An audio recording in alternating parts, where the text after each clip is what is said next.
Chapter 26. Rebecca. When I awoke the next morning just after 6 o'clock, and got up and went to the window, there was a foggy dew upon the grass like frost, and the trees were shrouded in white mist. There was a chill in the air and a little fresh wind, and the cold, quiet smell of autumn. As I knelt by the window looking down onto the rose garden where the flowers themselves drooped upon their stalks, the petals brown and dragging after last night's rain, the happenings of the day before seemed remote and unreal. Here at Manderley a new day was starting. The things of the garden were not concerned with our troubles. A blackbird ran across the rose garden to the lawns in swift, short rushes, stopping now and again to stab at the earth with his yellow beak. A thrush, too, went about his business, and two stout little wagtails following one another, and a little cluster of twittering sparrows. A gull poised himself high in the air, silent and alone, then spread his wings wide and swooped beyond the lawns to the woods and the happy valley. These things continued, and our worries and anxieties had no power to alter them. Soon the gardeners would be astir, brushing the first leaves from the lawns and the paths, raking the gravel in the drive. Pails would clank in the courtyard behind the house. The hose would be turned on the car. The little scullery maid would begin to chatter through the open door to the men in the yard. There would be a crisp, hot smell of bacon. The housemaids would open up the house, throw wide the windows, draw back the curtains. The dogs would crawl from their baskets, yawn and stretch themselves, wander out onto the terrace, and blink at the first struggles of the pale sun coming through the mist. Robert would lay the table for breakfast, bring those piping scones, and the clutch of eggs, the glass dishes of honey, jam, and marmalade, the bowl of peaches, the cluster of purple grapes with the bloom upon them still, hot from the greenhouses. Maids sweeping in the morning room, the drawing room, the fresh, clean air pouring into the long open windows. Smoke curling from the chimneys, and little by little the autumn mist fading away, and the trees and the banks and the woods taking shape. The glimmer of the sea showing with the sun upon it, below the valley, the beacon standing tall and straight upon the headland. The peace of Manderley, the quietude and the grace, whoever lived within its walls, whatever trouble there was and strife, however much uneasiness and pain, no matter what tears were shed, what sorrows borne, the peace of Manderley could not be broken or the loveliness destroyed. The flowers that died would bloom again another year. The same birds build their nests, and the same trees blossom. That old, quiet, moss smell would linger in the air, and bees would come, and crickets, and herons build their nests in the deep, dark woods. The butterflies would dance their merry jig across the lawns, and spiders spin foggy webs, and small startled rabbits, who had no business to come trespassing, poke their faces through the crowded shrubs. There would be lilac and honeysuckle still, and the white magnolia buds unfolding slow and tight beneath the dining room window. No one would ever hurt Manderley. It would lie always in its hollow like an enchanted thing, guarded by the woods, safe, secure, while the sea broke and ran and came again in little shingle bays below. Maxim slept on, and I did not wake him. The day ahead of us would be a weary thing and long. High roads and telegraph poles, and the monotony of passing traffic. The slow crawl into London. We did not know what we should find at the end of our journey. The future was unknown. Somewhere to the north of London lived a man called Baker, who had never heard of us, but he held our future in the hollow of his hand. Soon he too would be waking, stretching, yawning, going about the business of his day. I got up and went into the bathroom and began to run my bath. These actions held for me the same significance as Robert and his clearing of the library the night before. I had done these things before mechanically, but now I was aware as I dropped my sponge into the water, as I spread my towel in the chair from the hot rail, as I lay back and let the water run over my body. Every moment was a precious thing, having in it the essence of finality. When I went back to the bedroom and began to dress, I heard a soft footstep come and pause outside the door, and the key turned quietly in the lock. There was silence a moment, and then the footsteps went away. It was Mrs. Danvers. She had not forgotten. I had heard the same sound the night before after we had come up from the library. She had not knocked upon the door. She had not made herself known. There was just the sound of footsteps and the turning of the key in the lock. It brought me to reality and the facing of the immediate future. I finished dressing and went and turned on Maxim's bath. Presently, Clarice came with our tea. I woke Maxim. He stared at me first like a puzzled child, and then he held out his arms. We drank our tea. He got up and went into his bath, and I began putting things methodically in my suitcase. It might be that we should have to stay in London. I packed the brushes Maxim had given me, a nightdress, my dressing gown and slippers, and another dress too, and a pair of shoes. My dressing case looked unfamiliar as I dragged it from the back of a wardrobe. It seemed so long since I had used it, and yet it was only 4 months ago. It still had the customs mark upon it they had chalked at Calais. In one of the pockets was a concert ticket from the casino in Monte Carlo. I crumpled it and threw it into the wastepaper basket. It might have belonged to another age, another world. My bedroom began to take on the appearance of all the rooms when the owner goes away. The dressing table was bare without my brushes. There was tissue paper lying on the floor and an old label. The beds where we had slept had a terrible emptiness about them. The towels lay crumpled on the bathroom floor. The wardrobe doors gaped open. I put on my hat so that I shouldn't have to come up again, and I took my bag and my gloves and my suitcase. I glanced around the room to see if there was anything I had forgotten. The mist was breaking. The sun was forcing its way through the throwing patterns on the carpet. When I was halfway down the passage, I had a curious, inexplicable feeling that I must go back and look in my room again. I went without reason, and stood a moment looking at the gaping wardrobe and the empty bed, and the tray of tea upon the table. I stared at them, impressing them forever on my mind, wondering why they had the power to touch me, to sadden me, as though they were children that did not want me to go away. Then I turned and went downstairs to breakfast. It was cold in the dining room, the sun not yet on the windows, and I was grateful for the scalding bitter coffee and heartening bacon. Maxim and I ate in silence. Now and again he glanced at the clock. I heard Robert put the suitcase in the hall with the rug, and presently there was a sound of the car being brought to the door. I went out and stood on the terrace. The rain had cleared the air, and the grass smelt fresh and sweet. When the sun was higher, it would be a lovely day. I thought how we might have wandered in the valley before lunch, and then sat out afterwards under the chestnut tree with books and papers. I closed my eyes a half minute and felt the warmth of the sun on my face and on my hands. I heard Maxim calling to me from the house. I went back, and Frith helped me into my coat. I heard the sound of another car. It was Frank. Colonel Julian is waiting at the lodge gates, he said. He did not think it worthwhile to drive right up to the house. No, said Maxim.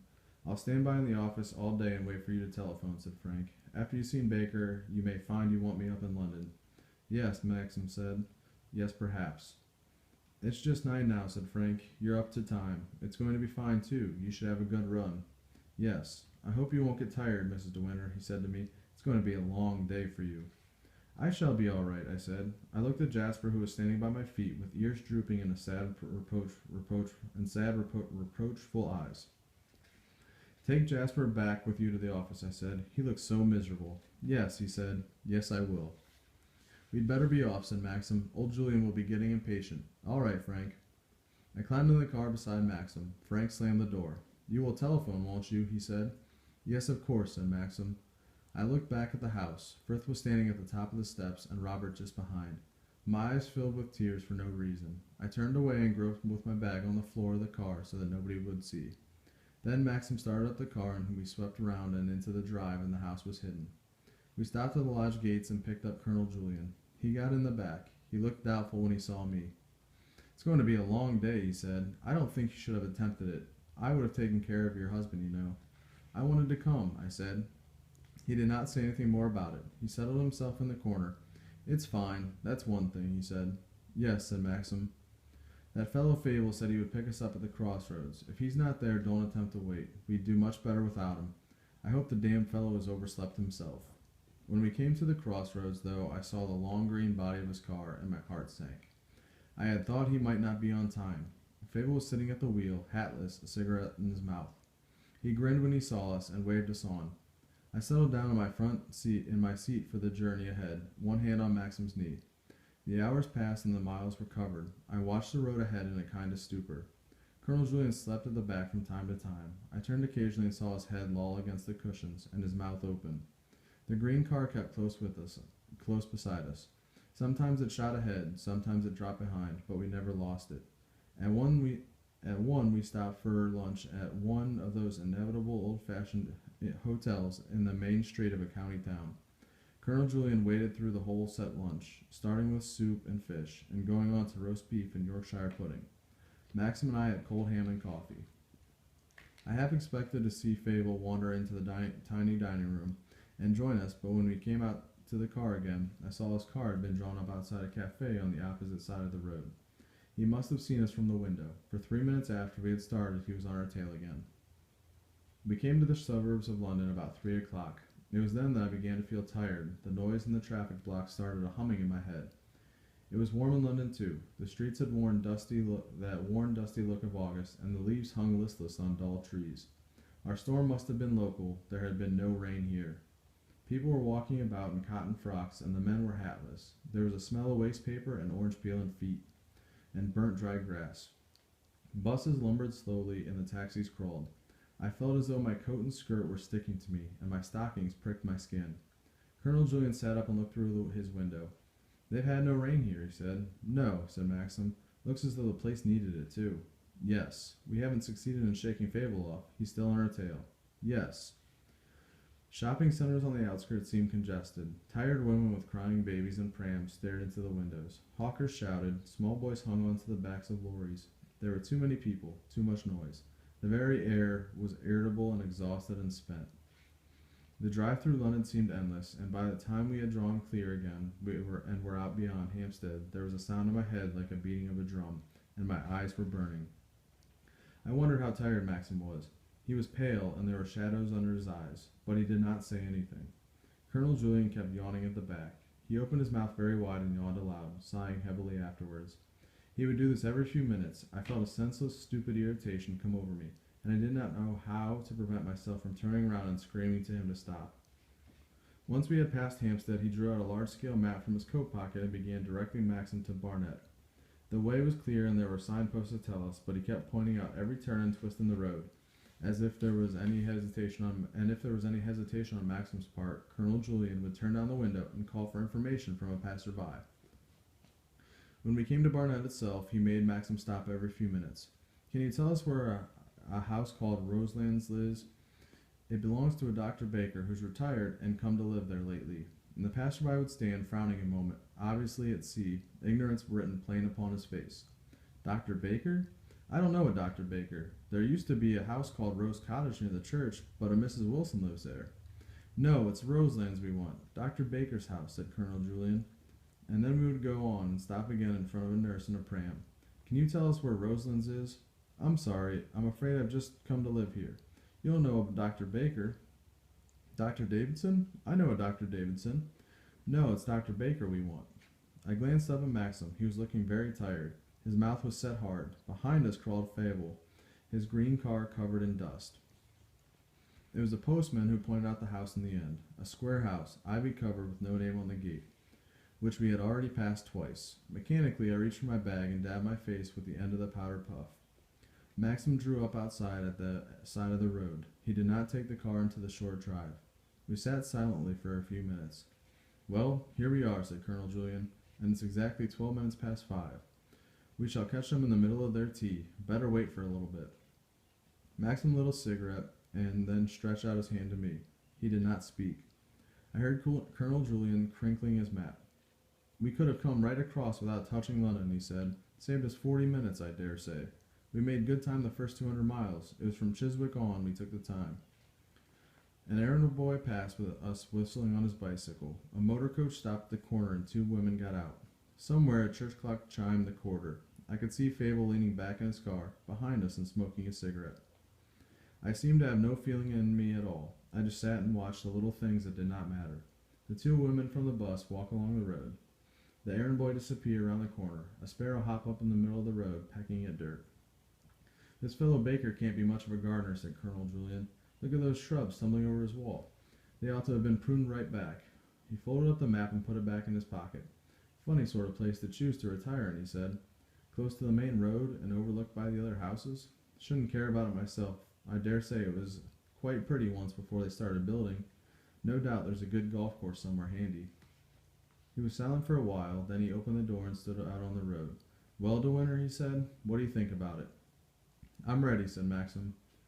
We got out of the car. Fable strolled up to meet us. "What were you all waiting for? Cold feet?" he said. Nobody answered him. We walked up the drive to the front door, a strange, incongruous little party. I caught sight of a tennis lawn beyond the house, and I heard the thud of balls. A boy's voice shouted, 40-15, not 30 all. "Don't you remember hitting it out, you silly ass?" "They must have finished tea," said Colonel Julian. He hesitated a moment, glancing at Maxim. Then he rang the bell. It tinkled somewhere in the back premises. There was a long pause. A very young maid opened the door to us. She looked startled at the sight of so many of us. "Dr. Baker?" said Colonel Julian. Yes, sir. Will you come in? She opened a door on the left of the hall as we went in. It would be the drawing room, not used much in the summer. There was a portrait of a very plain dark woman on the wall. I wondered if it was Mrs. Baker. The chintz covers on the chairs and on the sofa were new and shiny. On the mantelpiece were photographs of two schoolboys with round, smiling faces. There was a very large wireless in the corner of the room by the window. Cords trailed from it in bits of aerial. Fable examined the portrait on the wall. Colonel Julian went and stood by the empty fireplace. Maxim and I looked out of the window. I could see a deck chair under a tree and the back of a woman's head. The tennis court must be round the corner. I could hear the boys shouting to each other. A very old Scotch terrier was scratching himself in the middle of a path. We waited there for about 5 minutes. It was as though I was living in the life of some other person and had come to this house to call for a subscription to a charity. It was unlike anything I had ever known. I had no feeling, no pain. Then the door opened and a man came into the room. He was medium height, rather long in the face, with a keen chin. His hair was sandy, turning gray. He wore flannels and a dark blue blazer. "Forgive me for keeping you waiting," he said, looking a little surprised as the maid had done to see so many of us. "I had to run up and wash. I was playing tennis when the bell rang. Won't you sit down?" He turned to me. I sat down in the nearest chair and waited. "You must think this is a very unorthodox invasion, Dr. Baker," said Colonel Julian, "and I apologize very humbly for disturbing you like this. My name is Julian. This is Mr. De Winter, Mrs. De Winter, and Mr. Fable. You may have seen Mr. De Winter's name in the papers recently." "Oh," said Dr. Baker. Yes, I suppose I have. Some inquest or other, wasn't there? My wife was reading all about it." "The jury brought in a verdict of suicide," said Fable, coming forward, "which I say is absolutely out of the question. Mrs. De Winter was my cousin. I knew her intimately. She would never have done such a thing, and what's more, she had no motive. What we want to know is what the devil she came to see you about on the very day she died." "You had better leave this to Julian and myself," said Maxim quietly. "Dr. Baker has not the faintest idea what you are driving at." He turned to the doctor, who was standing between them with a line between his brows and the first polite smile frozen on his lips. "My late wife's cousin is not satisfied with the verdict," said Maxim, "and we've driven up to see you today because we found your name and the telephone number of your old consulting rooms in my wife's engagement diary. She seems to have made an appointment with you, and kept it at 2 o'clock on the very last day she ever spent in London. Could you possibly verify this for us?" Dr. Baker was listening with great interest, but when Maxim had finished, he shook his head. "I'm most awfully sorry," he said, "but I think you've made a mistake. I should have remembered the name De Winter. I've never attended a Mrs. De Winter in my life." Colonel Julian brought out his note case and gave him the page he had torn from the engagement diary. "Here it is, written down," he said. "Baker, 2 o'clock, and a big cross beside it to show the appointment was kept. And here's the telephone address, Museum 0488. Dr. Baker stared at the piece of paper. "That's very odd indeed. Yes, the number is quite correct, as you say." "Could she have come to see you and given a false name?" said Colonel Julian. "Why, yes, that's possible. She may have done that. It's rather unusual, of course. I've never encouraged that sort of thing. It doesn't do us any good in the profession if people think they can treat us like that." "Would you have any record of the visit in your files?" said Colonel Julian. "I know it's not adequate to ask, but the circumstances are very unusual. We do feel her appointment with you must have some bearing on the case and her subsequent suicide." "Murder," said Fable. Dr. Baker raised his eyebrows and looked inquiringly at Maxim. "I had no idea there was any question of that," he said quietly. "Of course I understand, and I'll do anything in my power to help you. If you will excuse me for a minute, I will go and look up my files. There should be a record of every appointment booked throughout the year, and a description of the case. Please help yourself to cigarettes. It's too early to offer you sherry, I suppose." Colonel Julian and Maxim shook their heads. I thought Fable was going to say something, but Dr. Baker had left the room before he had a chance. "Seems a decent sort of fellow," said Colonel Julian. "Why didn't he offer us whiskey and soda?" said Fable. "Keeps it locked up, I suppose. I didn't think much of him. I don't believe he's going to help us now." Maxim did not say anything. I could hear the sound of tennis balls from the court. The Scotch terrier was barking. A woman's voice shouted to him to be quiet. The summer holidays. Baker playing with his boys. We had interrupted the routine. A high-pitched gold clock in a glass case ticked very fast on the mantelpiece. There was a postcard of the Lake of Geneva leaning up against it. The Bakers had friends in Switzerland. Dr. Baker came back into the room with a large book and a file case in his hands. He carried them over to the table. I brought the collection for last year, he said. I haven't been through them yet since we moved. I only gave up practice 6 months ago, you know. He opened the book and began turning the pages. I watched him fascinated. He would find it, of course. It was only a question of moments now, of seconds. The 7th, 8th, 10th, he murmured. Nothing here. The 12th, you say? At 2 o'clock? Ah. We none of us moved. We all watched his face. I saw Mrs. Danvers on the 12th at 2 o'clock, he said. Danny? What on earth? Began Fable, but Maxim cut him short. She gave the wrong name, of course, he said. That was obvious from the first. Do you remember the visit now, Dr. Baker? But Dr. Baker was already searching his files. I saw his fingers delve into the pocket marked with D. He found it almost at once. He glanced down rapidly at his own handwriting. Yes, he said slowly. Yes, Mrs. Danvers. I remember now. Tall, slim, dark, very handsome, said Colonel Julian, quietly.